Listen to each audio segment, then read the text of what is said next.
Assalamualaikum warahmatullahi wabarakatuh. Bersama saya Syabana Hassan dalam Tijarah. Kerugian demi kerugian yang dilaporkan oleh berita tempatan membuatkan masyarakat kita ni seolah-olah sudah lali dengan topik sindiket penipuan. Minggu lepas kita telah menyentuh isu penipuan dalam MLM dan kali ini kita akan merungkai dengan lebih mendalam mengenai pelaburan emas. Bila kita bercakap mengenai pelaburan emas ni, saya nak bertanya kepada penonton masih ingat tak dengan nama Geneva Gold? Salah satu skandal emas terbesar di negara ini. Baru-baru ini syarikat Geneva Gold telah didapati bersalah dan didenda 450 juta ringgit akibat aktiviti money laundering. Selain dari itu, sekitar 5 tahun lepas kita digegarkan pula dengan penipuan pelaburan emas yang dinamakan Tok Belagak. Nama Tok Belagak ni memang tidak asing lagi bagi orang Melayu suatu ketika dahulu kerana ia pernah menggemparkan dunia pelaburan emas dengan penipuan dan juga manipulasi di kalangan orang Melayu kita. Tahun lepas pula, PDRM melaporkan terdapat kes penipuan pelaburan emas yang membabitkan kerugian bernilai hampir RM500 juta. Jadi ini membuatkan kita tertanya-tanya, mengapa masyarakat kita ni mudah sangat terpengaruh dengan skim seperti ini? Ditambah pula dengan situasi ekonomi sekarang yang agak mencabar. Masyarakat digalakkan untuk melabur dan menabung untuk pelindungan kecemasan di masa hadapan. Jadi pelaburan emas ni dilihat sebagai satu pilihan kerana ia mempunyai kestabilan yang tinggi, risiko yang rendah, antara aset yang paling mudah dicairkan. Namun, apakah wujud skim pelaburan emas yang benar-benar patuh syariah dan undang-undang serta selamat untuk orang ramai di luar sana? Untuk mendapatkan semua jawapan, kami jemput di Tijarah hari ini Dr. Tuan Badrul Hisham Tuan So selaku Penasihat Syariah Isra Consulting. Assalamualaikum, Doktor. Assalamualaikum warahmatullahi wabarakatuh. Terima kasih, Doktor, kerana sudi bersama kami hari ini di Tijarah. Terima kasih kerana menjemput saya. Baik, Doktor, bila kita nak bercakap mengenai pelaburan emas, Doktor, banyak sangat penipuan yang berlaku dengan pelaburan emas. Contoh seperti Geneva Gold. Lepas tu kita ada Tok Belagak. Dan tahun lepas pula pelaburan Gold Trading Investment juga disahkan sebagai satu penipuan. Jadi persoalan saya di sini Doktor, apa yang menyebabkan penipuan sebegini berlaku dengan emas? Adakah ia disebabkan nilai emas itu sendiri ataupun mungkin strategi yang digunakan oleh skim penipuan yang amat berkesan? Bagaimana? Bismillahirrahmanirrahim. Assalamualaikum warahmatullahi wabarakatuh. Alhamdulillahirabbil alamin wa bihi nasta'in. Sallallahu ala Muhammadin wa ala alihi wa ashabihi ajma'in. Terima kasih Puan Syabana dan tim Sama-sama. Tijarah kerana menjemput saya untuk kali ini. Baik, untuk menjawab persoalan tadi, kenapa berlakunya penipuan pelaburan emas, kenapa boleh orang tertipu dan sebagainya. Saya untuk menjawab soalan itu secara objektif, saya katakan benda itu boleh disimpulkan dengan dua sebab. Pertama sekali kerana kezaliman ataupun orang panggil transgression dalam bahasa Inggeris kita lah kita kata, dan satu lagi adalah tentang kejahilan, ignorance. Kerana ini merupakan sifat yang semula jadi yang Allah Subhanahu Wa Taala cipta dalam diri manusia. Kalau kita tengok dalam Quran pun dalam Quran bila mana Allah nak ciptakan manusia, Allah kata inna aradnal amanata 'alas samawati wal ardi wal jibal fa abaina an yahmilnaha wa ashfaqna minha wa hamalaha al insan innahu kana zaluman jahula. Manusia ini secara fitrahnya, secara semula jadinya dia ada dua kecenderungan ini. Dia prone untuk melakukan kezaliman dan dia juga prone untuk orang panggil bersikap dengan sikap jahil. So kita katakan bila mana adanya sifat benda ni, bila mana dia tidak dikawal dengan kawalan yang sempurna, sama ada dari sudut takwa ataupun iman, dan kemudian dari sudut pengetahuan dan maklumat yang mencukupi, manusia akan sangat-sangat mudah untuk terjerumus, sangat-sangat mudah untuk orang panggil dimanipulasikan perasaan ataupun keinginan-keinginan untuk mendapatkan sesuatu yang lebih daripada apa yang sepatutnya, dan mudah untuk terperdaya dengan janji-janji manis. Dan kalau kita tengok pun teori ini juga disebut oleh orang panggil ahli ekonomi barat, contohnya macam Adam Smith kan, bila mana dia bercakap tentang the wealth of nation dalam tulisan dia, ataupun banyak tulisan-tulisan yang lain yang dikatakan manusia ini dia ada sifat selfishness yang memang asal-asalnya memang dah ada dah, cumanya perlu dikawal, dan benda tu lah yang akan memacu ekonomi ke hadapan. Apabila berlakunya orang panggil ke mana-mana hiccup dalam isu mengawal, sama ada orang panggil greed ataupun keinginan untuk mendapatkan benda yang lebih daripada apa yang dia mahu, ataupun dia orang panggil apa jahil dengan apa maklumat yang sepatutnya dia dapat, maka dia akan mudah untuk tertipu. So kalau kita tengok cerita scam ni atau cerita penipuan pelaburan, dia tidak eksklusif dalam isu gold semata-mata, bahkan dia ialah cerita yang malar segar daripada zaman dulu, dan dalam banyak-banyak bentuk. Dulu kalau kita ingat tahun 90-an kita ada cerita Pak Mantelo, walaupun dia tak melibatkan emas secara langsung, dia melibatkan scam penipuan pelaburan, Ponzi scheme dan sebagainya. Bahkan lepas tu kita ada Tuhan Harun dan sebagainya. Maka semua ini menunjukkan bahawasanya cerita ni akan sentiasa berulang kerana aktor ataupun orang yang terlibat ialah orang yang sama, iaitu manusia, yang mana dia ada dua sifat ni, zalum dan jahul. Satu yang transgression dan satu lagi ialah kejahilan. Baik, betul Dr. Bat, saya setuju ya. Pada masa yang sama ya Dr. Bat, kurang memahami aspek pelaburan oleh masyarakat kita ni ya, tetapi mereka tetap mahukan keuntungan. Dan juga pulangan yang segera dan banyak ni membuatkan masyarakat kita ni banyak terjebak dengan scam-scam seperti ini ya. Jadi saya rasa satu solusi yang boleh dilihat di sini adalah constant education ya, pendidikan dan juga awareness bagi untuk menekankan bagaimana supaya masalah ni boleh diselesaikan. Baik Dr. Bat, kalau kita nak lihat dari sudut pandangan Islam pula ya, bagaimana Islam boleh membantu ya seseorang untuk mengelakkan diri dari terjerumus dengan skim penipuan seperti ini? Baik, kalau kita relate dengan jawapan saya yang pertama. Kita kata masalah berpunca daripada sifat manusia itu ataupun penyakit itu ada dalam diri manusia, iaitu manusia ada kecenderungan untuk melakukan kezaliman, untuk bersifat tamak dan sebagainya, dan manusia ada kecenderungan untuk berlaku dan bersifat dengan sifat jahil ataupun ignorance. Maka untuk selesaikan masalah ini, Islam datang dengan merawat kedua-dua problem ini. Islam dalam isu tamak sebagai contohnya, Islam meletakkan garis panduan, ada benda yang halal, ada benda yang haram, ada benda yang boleh diambil, ada benda yang tak boleh diambil. Semuanya perlu mengikut peraturan ataupun undang-undang yang kita sebut sebagai hukum syarak. Tidak boleh dilepaskan ataupun dipulangkan semata-mata dengan keinginan ataupun nafsu manusia untuk mengumpulkan sebanyak mungkin keuntungan ataupun harta. Maka dari satu sudut, Islam meletakkan orang panggil apa, undang-undang ataupun jalan macam mana satu benda tu boleh diambil secara sah di sisi agama. Itu yang pertama. Yang kedua, Islam juga menggalakkan supaya orang sentiasa mencari maklumat, sentiasa mencari orang panggil information yang benar. Bahkan Nabi SAW dalam satu ketika bila mana ada berlaku kesilapan di kalangan para sahabat dalam membuat keputusan sehingga mengorbankan nyawa salah seorang daripada sahabat, Nabi kata syifaul ayyi as-su'al, ubat kepada kejahilan adalah bertanya. Dan dalam Quran sendiri Allah kata fasalu ahla dzikri in kuntum la ta'lamun. Kamu kena bertanya orang yang tahu sekiranya kamu tak tahu. Maka kalau kita tengok dalam isu benda khususnya pelaburan emas, Islam meletakkan panduan yang jelas. Okey, boleh saya katakan di sini ya, Dr. Bat, dia mematuhi peraturan syariah itu akan mematuhi peraturan syariah dalam emas ya, akan membawa kepada pelaburan emas yang selamat ya bagi masyarakat Islam. Okey, terima kasih Dr. Bat. Baiklah, kita akan berehat seketika dan bila kita kembali kita akan bertanyakan pula adakah syarikat emas yang boleh dipercayai dan patuh syariah di luar sana. Jadi jangan ke mana-mana.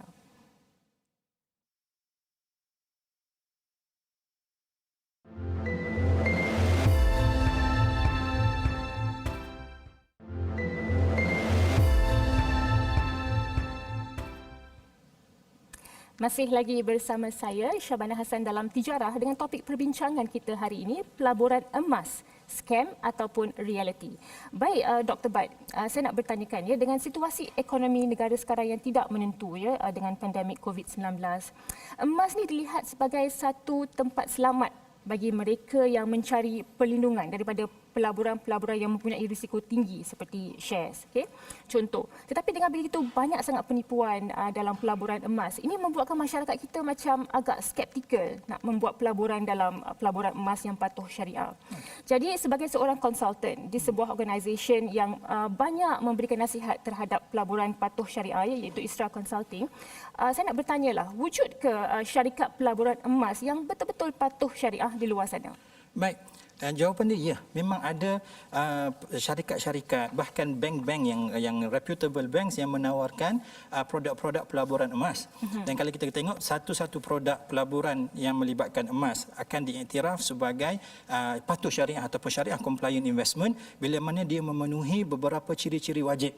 Dan bila kita bercakap tentang soal emas, kita kata ada satu hadis, satu undang-undang, satu kod yang perlu sepatutnya dihafal oleh semua orang, yang mana yang diriwayatkan oleh Ubadah bin Samit, Nabi SAW sebut al-dhahabu bil-dhahabi, wal-fiddatu bil-fiddati, wal-burru bil-burri, wal-sya'iru bil-sya'iri, wal-tamru bil-tamri, wal-milhu bil-milhi, sawa'an bis-sawa'in, yadan biyadin. Dan Nabi kata fa in ikhtalafat hadhihi al-asnaf fabi'u kaifa syi'tum idza kana yadan biyadin. So kita kata dalam isu benda yang melibatkan emas, benda yang paling utama kita kena pastikan emas tu ada. Dan ini merupakan salah satu orang panggil ciri yang paling utama sekali untuk setiap orang yang berminat ataupun berniat untuk menyertai pelaburan emas. Dia kena pastikan pelaburan emas ini akan menyebabkan dia memiliki emas yang sebenar. Bukan semata-mata benda yang tertulis atas kertas, tapi bila mana dia minta emas dia nanti satu hari nanti, dia kata, oh kami tak boleh bagi emas yang sebenar. Itu salah satu petanda yang cukup jelas bahawasanya pelaburan ini kemungkinan scam. Sebab kita kata kalau dalam syariat mesti kena ada emas. Dan bila mana satu pelaburan tu dikatakan sebagai pelaburan patuh syariah, dia mestilah memenuhi syarat utama transaksi penjualan emas, iaitu dia mesti dilakukan secara spot ataupun orang panggil secara tunai, yang mana pembayaran perlulah terus disusuli dengan pemindahan hak milik emas tu daripada penjual kepada si pembeli ataupun si pelabur. Jadi di sini Dr. Bat, boleh saya katakan ya, pelaburan emas patuh syariah, syarikat pelaburan emas patuh syariah memang ada di luar sana yang boleh kita percayai lah ya. Boleh. Ya. So kita kata memang pun kami di peringkat Isra Consulting pun kita ada banyak menasihati banyak syarikat, antara syarikat yang kita telah certify ataupun kita telah endorse sebagai menjalankan ataupun menawarkan produk-produk pelaburan patuh syariah ialah seperti Quantum Metal yang kita sebut QM. Setakat ini kita kata dekat Isra Consulting kita telah endorse 3 produk pelaburan emas yang ditawarkan oleh syarikat Quantum Metal Sdn Bhd ataupun QM ini, iaitu Gold Storage Account, Gold Leverage Account dengan Gold Advance Account. So ketiga-tiga ini setelah kita telah berpuas hati dari sudut strukturnya dan dari sudut orang panggil documentation yang terlibat, maka Isra Consulting telah mengesahkan bahawasanya ketiga-tiga produk ini adalah produk pelaburan emas yang memenuhi kehendak syariah, maka dia jadi syariah kompas. Bila kita bercakap mengenai Gold Storage Account, GLA dan juga GAA tadi ya, Dr. Bat ya, apakah pelaburan emas ini bagi semua lapisan masyarakat ataupun khas untuk bisnes sahaja, bagaimana? Dia untuk semua. Kalau kita tengok dari sudut strukturnya, produk-produk ini boleh diakses ataupun boleh disertai oleh semua lapisan masyarakat bermula dengan modal sekecil RM10. Maksudnya kalau kita ada RM10, kita dah start boleh join satu produk yang pertama, GSA, Gold Storage Account.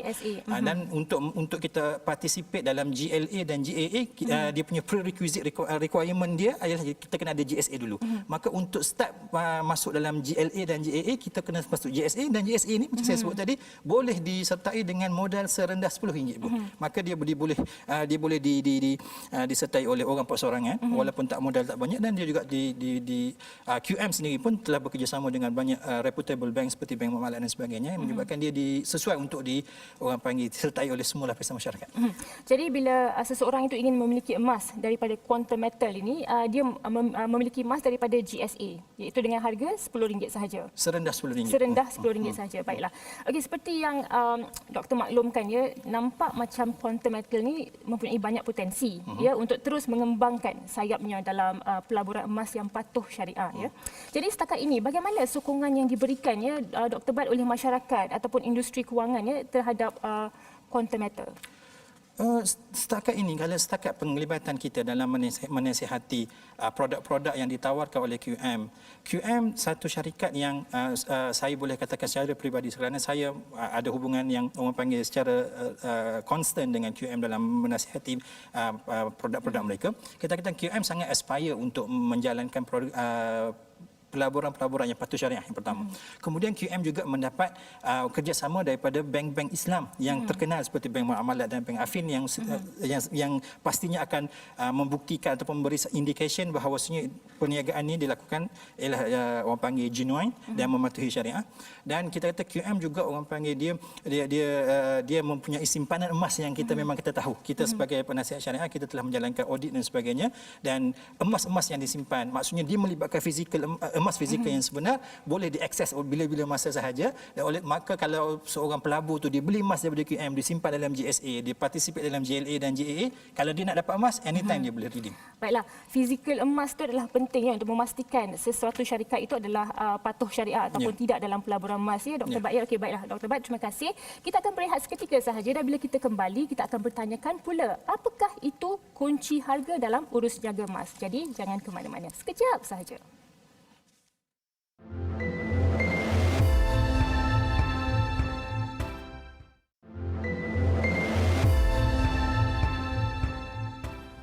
Terima kasih kerana masih lagi bersama kami dalam Tijara. Baik Dr. Bat, sebelum saya bertanyakan mengenai isu pelaburan emas iaitu kunci harga, ya, saya nak bertanyakan pula kembali mengenai quantum metal ni. Mungkin Dr. Bat boleh secara ringkas memberitahu apakah ciri-ciri khas yang ada dalam pelaburan emas patuh syariah oleh quantum metal ini? Dalam quantum metal, antara ciri utama yang dimiliki oleh produk-produk yang ditawarkan oleh quantum metal, dia melibatkan emas fizikal yang sebenar. Maksudnya bila mana seorang peserta ataupun pelabur melabur dalam produk-produk QM, dia sebenarnya memiliki certain amount of gold. Dia ada memiliki gold yang sebenar yang boleh diambil bila-bila masa sahaja yang dia mahu, dan emas-emas ini disimpan di dalam tempat-tempat simpanan vault yang certified, yang diakui, dan dia pula di cover ataupun dilindungi oleh insurans dan takaful dan sebagainya, menyebabkan dari sudut keselamatan emasnya sangat-sangat terjamin insya-Allah. Dan yang kedua kita tengok QM sebagai orang panggil operator kepada pelaburan ini, dia bukan setakat mengajak orang supaya memiliki emas melalui GSA tadi, Gold Storage Account, dia juga menyediakan ekosistem. Dia ada GSA untuk memiliki emas, dia ada GLA, Gold Leverage Account, untuk memberi pembiayaan orang supaya boleh beli emas. Dan dia juga ada GAA, Gold Advance Account, yang mana bila orang tu ada emas, dia boleh mendapatkan pembiayaan yang mana pembiayaan ini di-back ataupun di-cover oleh emas yang dimiliki tadi. Maka emas tadi memberikan kepada dia kuasa beli untuk berbelanja dan sebagainya. Maka kita kata QM sebagai pelabur ataupun sebagai operator pelaburan ini, yang paling utama dia melibatkan fizikal emas yang sebenar, dan dia juga menyediakan ekosistem untuk orang sama ada masuk untuk membeli emas ataupun memberi pembiayaan untuk orang memiliki emas. Ada orang yang memberitahu kepada saya, Dr. Bat, di quantum metal ni satu lagi ciri yang khas ni adalah pelanggan boleh buat pengeluaran emas secara fizikal ataupun ke dalam akaun pada bila-bila masa saja, 24/7. Betul ke? Betul. Dia memang kita sebab QM, satu dia bekerjasama dengan bank-bank. Maka pelanggan-pelanggan yang membeli, yang berurusan dengan bank yang bekerjasama dengan QM boleh mengeluarkan emas tadi dekat mana-mana cawangan bank yang terlibat. Dan dalam masa sama QM sendiri, yang setakat yang saya info yang saya ada, dia ada 5 cawangan yang mana customer di seluruh Malaysia, sekiranya dia nak buat keluar pengeluaran emas fizikal ni, dia boleh pergi ke mana-mana cawangan yang 5 ni, dia boleh ambil emas dia 24/7. Baik, okay. Terima kasih Dr. Bat. Okey, secara ringkas Dr. Bat, saya nak bertanyakan mengenai isu kunci harga untuk beli emas ni, ya. Seperti yang kita maklum, emas ini mempunyai hukum syariah yang agak ketat, sama seperti mata wang, di mana sebarang penangguhan baik dari segi harga, bayaran ataupun juga serahan tidak boleh berlaku. Jadi bagaimana pula dengan kaedah kunci harga untuk beli emas ni? Contoh, ada orang dia akan kunci harga emas pada hari ini dan bayar harga tersebut selepas beberapa hari. So kalau kita lihat di situ ada penangguhan, bagaimana?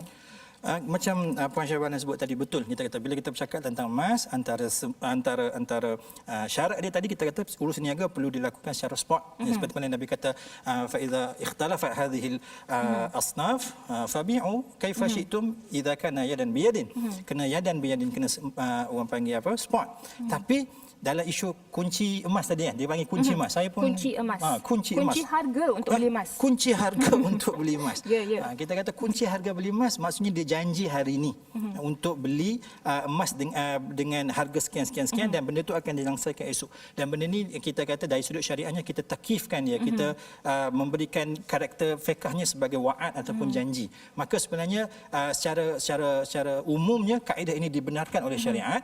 Yang ini jugalah yang telah diputuskan oleh Majlis Muzakarah Fatwa Kebangsaan kali ke-96 pada 2011 yang mengatakan bahawasanya kaedah mengunci harga emas iaitu atas dasar janji wa'ad. Dia janji nak beli berapa harga pada hari ini, tapi transaksi itu tak berlaku lagi. Bila mana sampai pada hari settlement date, dia akan melakukan akad pada hari itu. Maka pada hari settlement date itu saja. Mungkin dia janji 1 hari bulan, settlement date pada 2 ataupun 3 hari bulan, maka pada 3 hari bulan itulah akan berlaku akad yang sebenar. Dengan kat situlah yang akan memerlukan orang panggil berlakunya transaksi yang berlaku secara spot tadi itu, kena berubah pemilikan harga pemilikan emas kepada pembeli, dan pembeli kena menyerahkan secara penuh harga emas itu tadi. Bagaimana jika pelanggan pada masa itu membatalkan? Mereka tidak mahu beli. Bagaimana? Maka kita katakan sebagai wa'ad tidak akan dianggap sebagai sebuah kontrak, maka dia tidak ada konsekuens ataupun kesan pengingkaran kontrak yang sama, kerana dia bukan kontrak in the first place.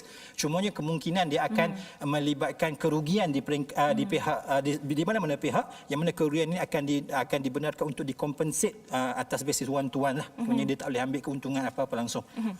Baik, terima kasih. Kita telah pun hampir ke penghujung rancangan ya, Dr. Baik. Secara ringkas ya Dr. Baik, bagaimana kita boleh meyakinkan masyarakat ya terhadap pelaburan emas ini, kerana mungkin dengan banyak penipuan yang telah berlaku ya, masyarakat agak skeptikal nak melaburkan duit mereka ya, duit susah mereka ya, ke dalam pelaburan emas. Jadi bagaimana kita boleh meyakinkan masyarakat, Doktor?